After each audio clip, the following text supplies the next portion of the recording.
Hey guys, how we doing? Friday, another video.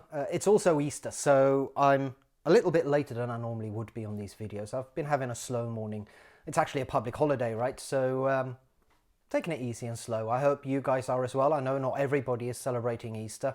So, if you are, then I hope you have a good Easter. Now, this morning we dropped the latest episode of the podcast FinTech Daydreaming that I record with my good friend Ville Sointu. We had a great episode with Tam Holmes from 10x talking about their cloud native core banking platform. But a lot of you have sent me messages saying, what is the microphones and tools that you're using and software for editing your podcast episodes? And how difficult is it to get started with podcasting?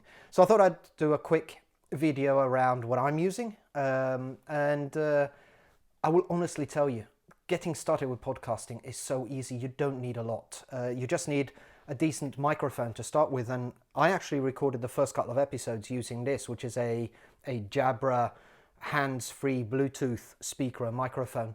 Works perfect. Right, but it's not the best quality audio you're going to get for a podcast. So once we realized that this was going to continue and I was really enjoying it, I upgraded to a slightly bigger microphone. This one here is a Blue Yeti microphone. I can recommend these. These are good with a cheap pop filter on the front of it.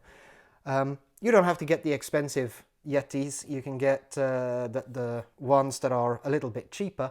But I just decided to get this one. Works really well.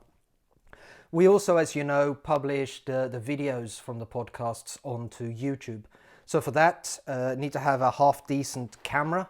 And all I've got is a Logitech high definition camera. It doesn't do 4K.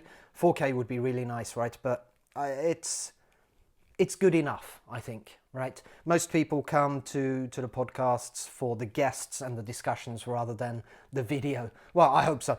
So, good enough, right? The other thing as well is, whilst the podcasts, a little bit like these videos, are fairly unscripted and the dialogue is open and we want it to be laid back and relaxed, we do have an agreement with the guests on a rough running order. So the episodes are partially scripted, not detailed scripted, but partially scripted. And I have to be honest, I get very engaged in the dialogue and I forget what the questions are, and I want to make sure that we follow a relevant running order.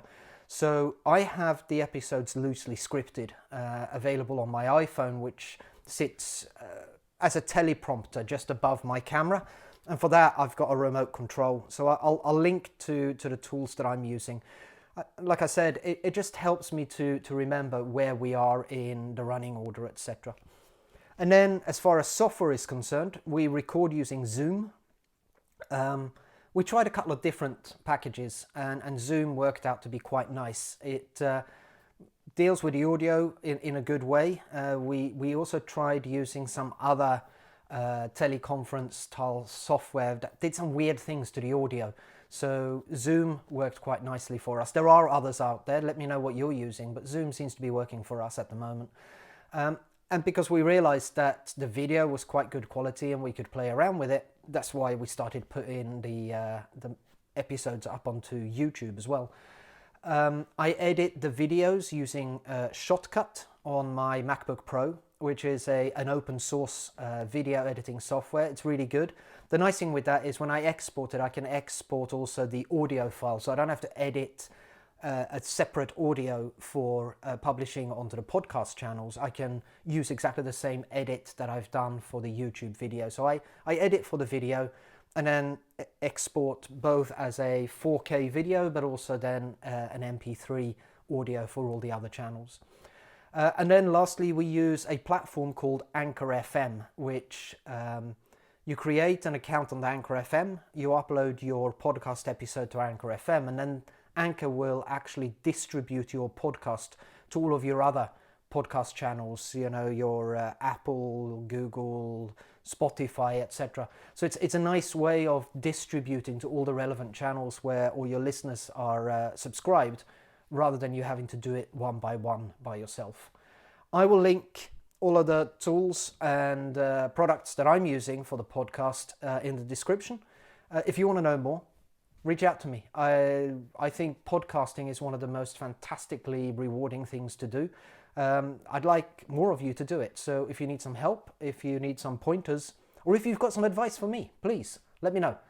Talk to you again soon, and have a fantastic Easter if you're celebrating Easter. Talk to you again next week, guys. Bye-bye.